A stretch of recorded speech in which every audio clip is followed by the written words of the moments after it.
Hey everyone, with the new Resident Evil movie out, it's as good a time as any to update my ranking. And unlike last time, I will be including Infinite Darkness because fuck Netflix, it's feature length. I don't care if they divide it up into 4 episodes, it's feature length when you combine them together. So that means there will be 12 movies, and I'm just putting out a general spoiler alert. Starting off, my number 12 is Resident Evil: The Final Chapter. This one used to be higher. Actually, it used to be number 2 among the live-action movies, but it's gone down.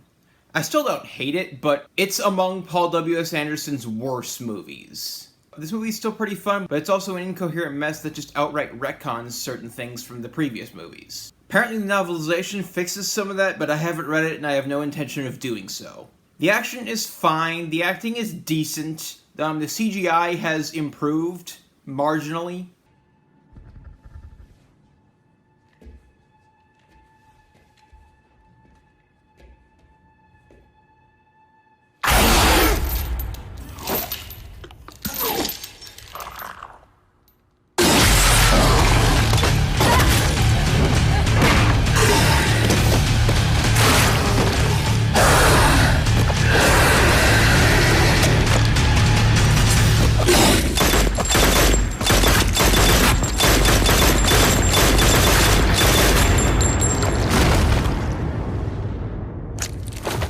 The music is fine, I guess, but it's very forgettable. My score is 2.5 out of 5. Number 11 is Resident Evil: Afterlife. At the time of its release, this was a new low for the franchise. Now, it's not quite rock bottom. However, it's not completely without merit. I completely apologize if I butcher her name, or any other names. Sienna Guillory is solid as Jill. Ali Larter and Wentworth Miller give good performances, even though their characters are basically the Redfields in name only. The action scenes are well shot, but the editing is lacking. I understand why they killed off Alice's clones, budget, but big missed opportunity there, especially given the ending of the previous movie.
Hey boys, is that any way to treat a lady?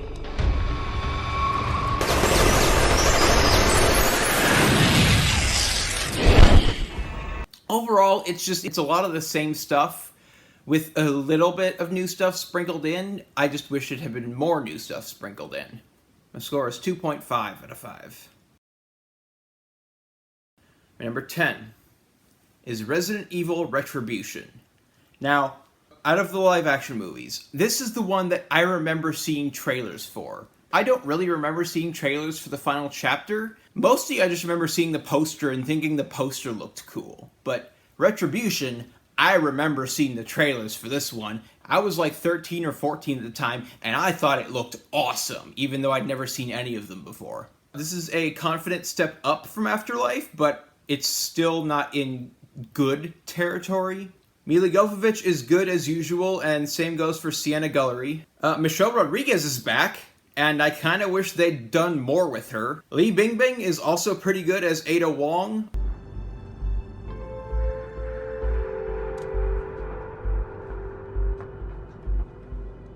None of this is real. It is to her. I know. That's the point. All these feelings she has for you, they were imprinted. A day ago, she was a blank slate. I could show you a dozen, just like her, in cold storage. I'm sorry, but it's true. Ready? I was fast, wasn't I? Yes, you were.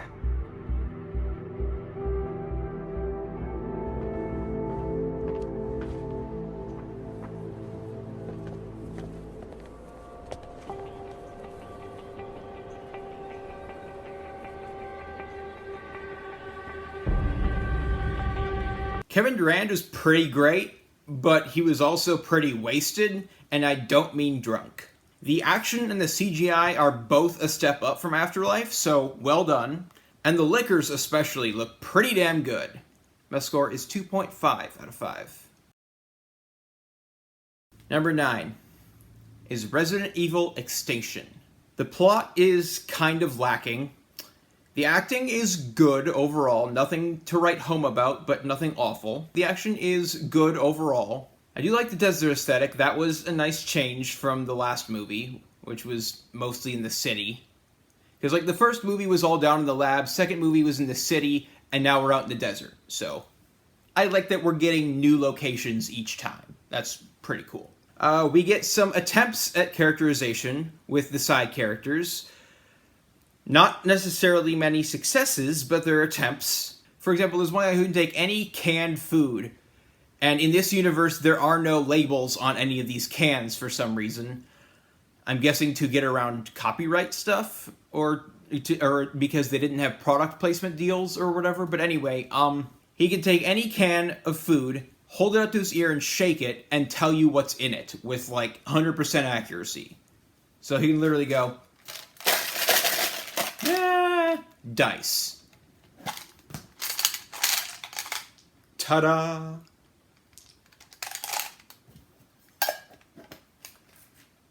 Now, that's the only thing I know about him. I don't even remember his name, but I remember that. So, let's call that 5 out of 10 in terms of success. The visuals are mostly solid. There's some rather questionable CGI here and there, but for the most part, it's fine. And some of it is actually really good. The zombie crows aren't the most convincing CGI, but they look good enough. And honestly, they're kind of creepy, so well done there.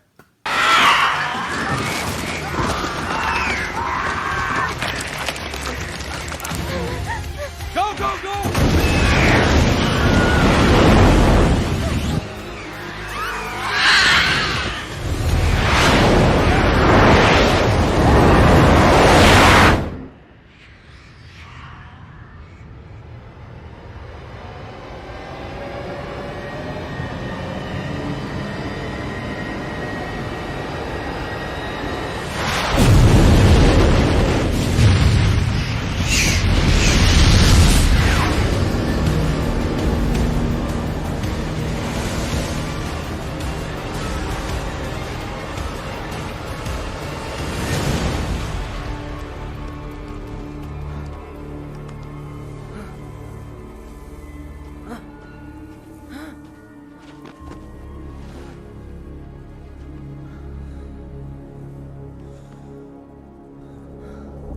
My score is 2.5 out of 5.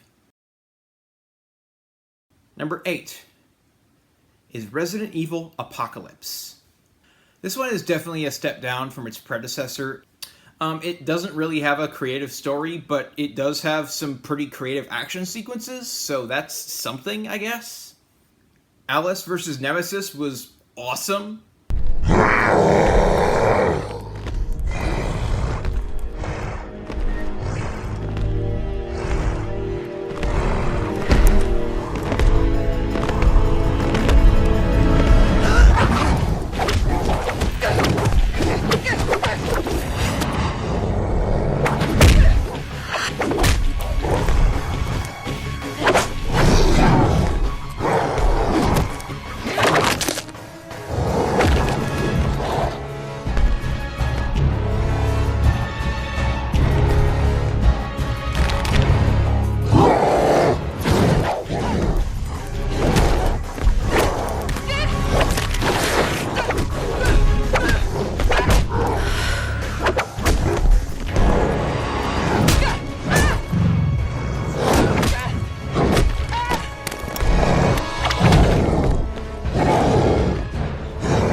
The acting is good overall. Sienna Guillory is very good as Jill. You can tell she actually did her research and played the game so that she could get the character's movements and mannerisms right. Oded Fehr is pretty good as Carlos. I just wish he'd gotten more to do. And I mean, like, I know there's not like a creative story or anything, but there is at least a plot, or at least something resembling one, so at least you have something to follow along with. The score is 2.5 out of 5. Number 7 is Resident Evil Welcome to Raccoon City. From a technical standpoint, this is easily the best live-action film. Overall, it's good. It has a lot of things going for it and a lot of things going against it.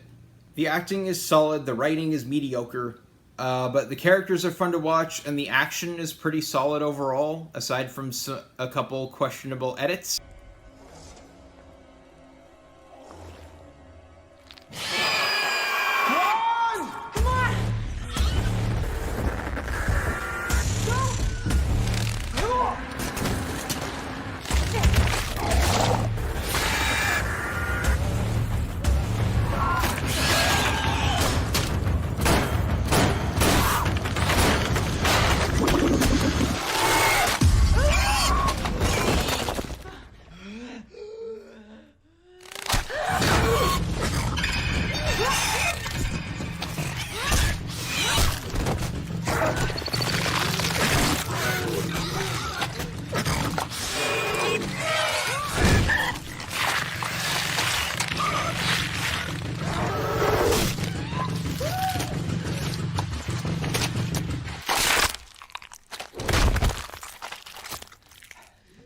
The characters are fun to watch and mostly likable.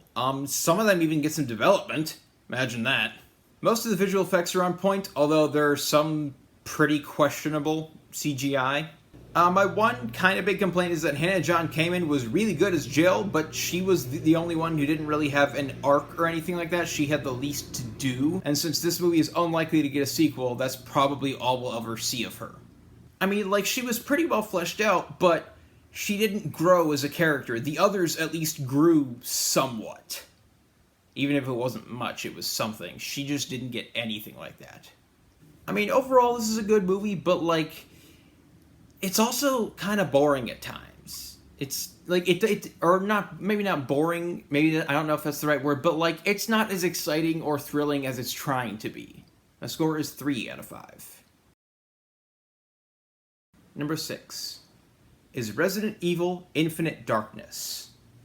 I still don't understand why they thought they needed to split this up into 4 half-hour episodes. Put them together, it's 2 hours long, that's feature length, call it good. The animation is pretty great.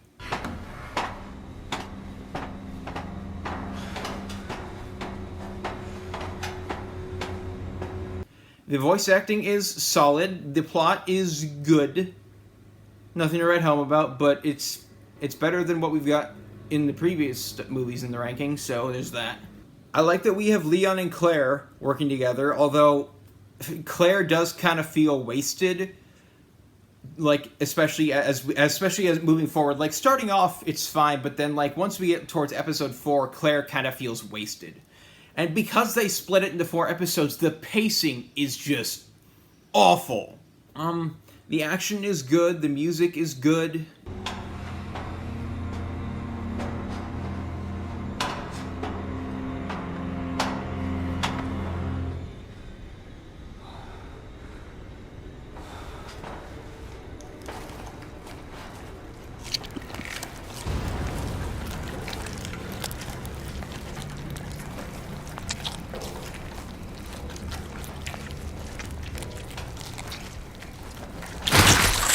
Jesus.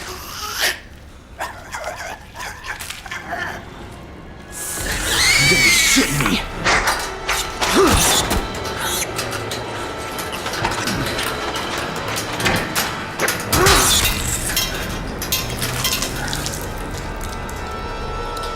This is good overall. The whole 4 episodes thing, it still bugs me.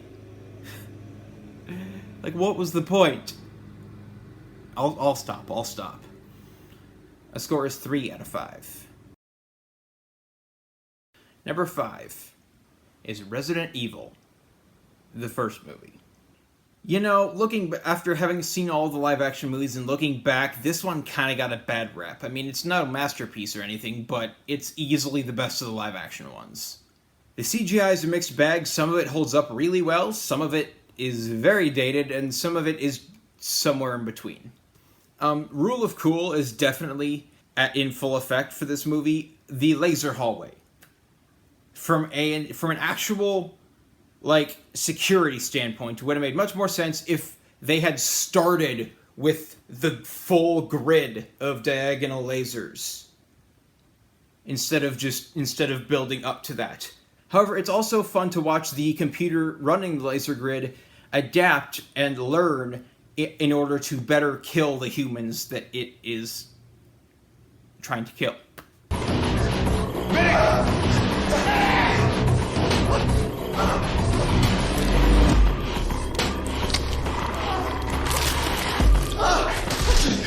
Open the door! Yeah, I am trying! Stay conscious.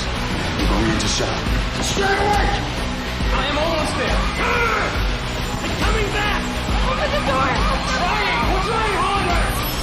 It's coming back!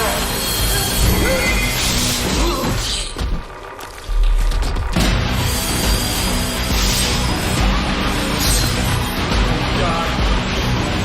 Do it! I'm almost there. Come on! Got it.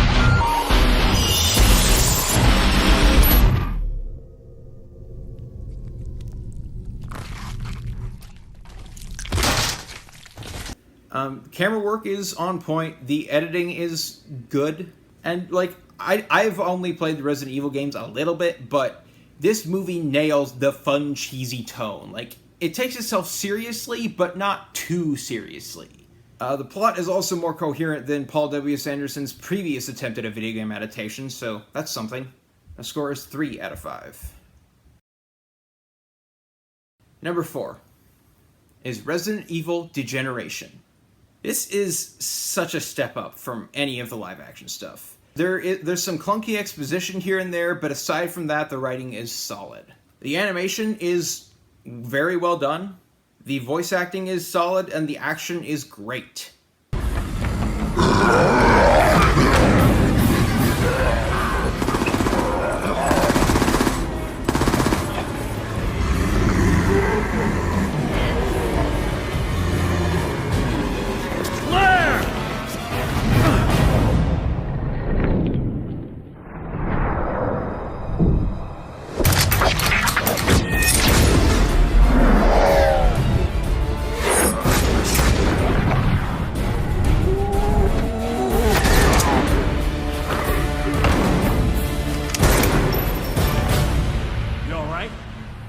Barely.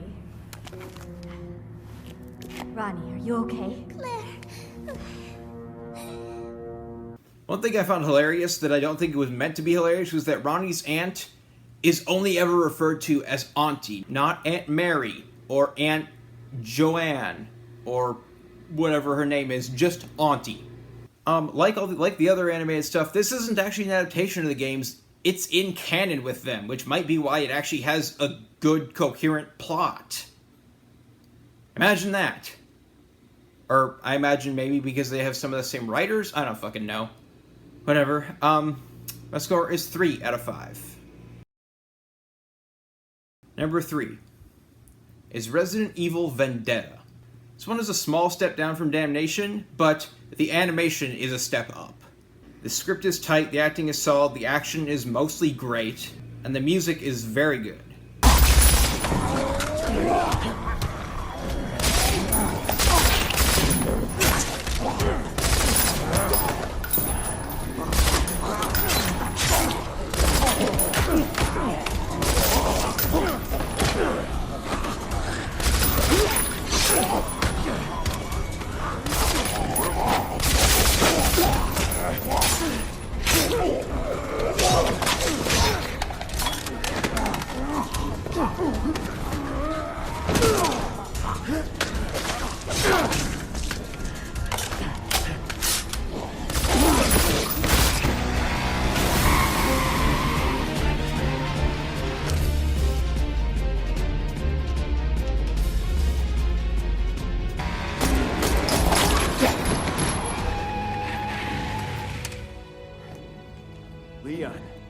I'm late.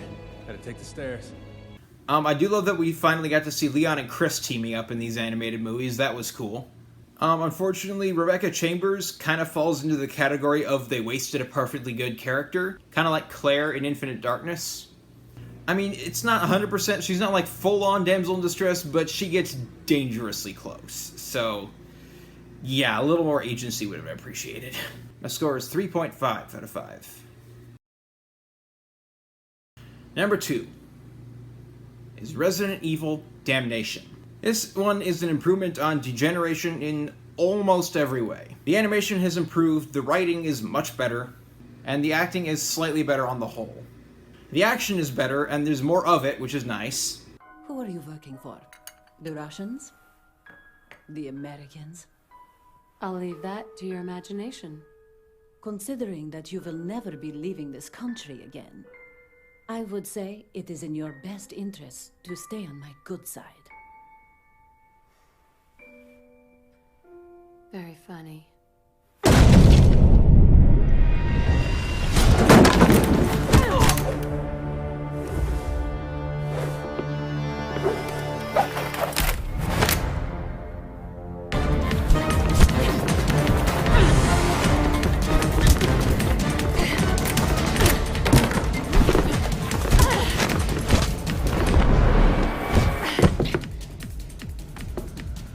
I still love the little surprise that the president of the Eastern Slav Republic is actually a trained badass who can hold her own against Ada and Leon in a fight. Did not see that coming. The music is solid, and the editing and the simulated camera work are on point.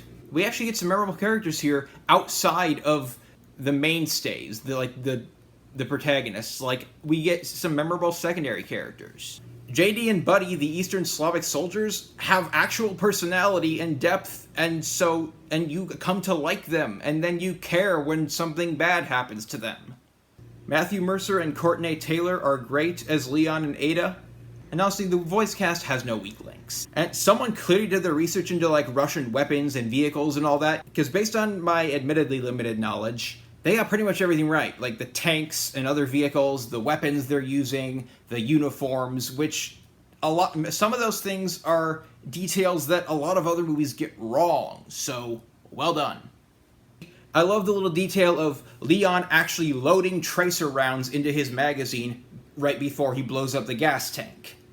Like, yes, thank you, that is how it works. Regular bullets have like a very low chance of making that happen, but tracer rounds have phosphorus in them, and phosphorus makes gasoline go boom.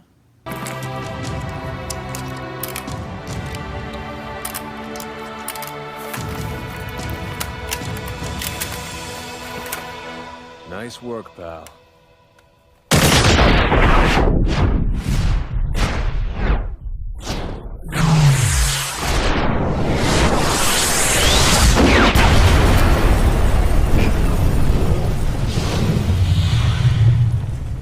This concludes today's science lesson. Oh, and to top it all off, we get to see the Lickers fight the tyrants.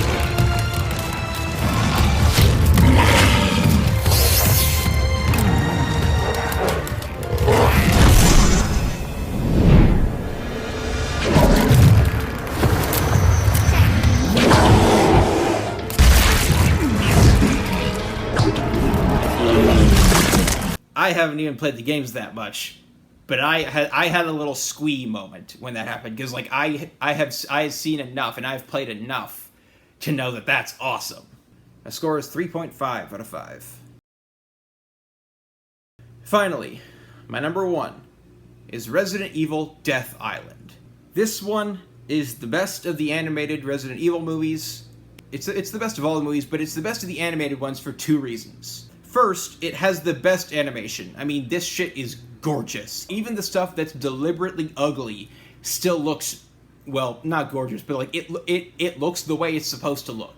It looks good. It is good quality ugly.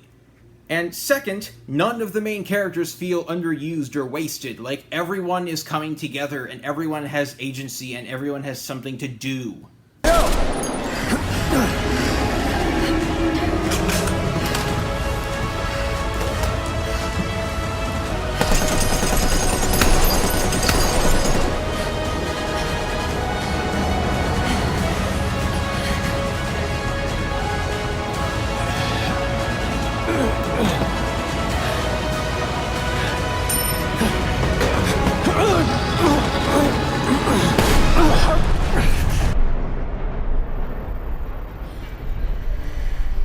All right. Okay, got this.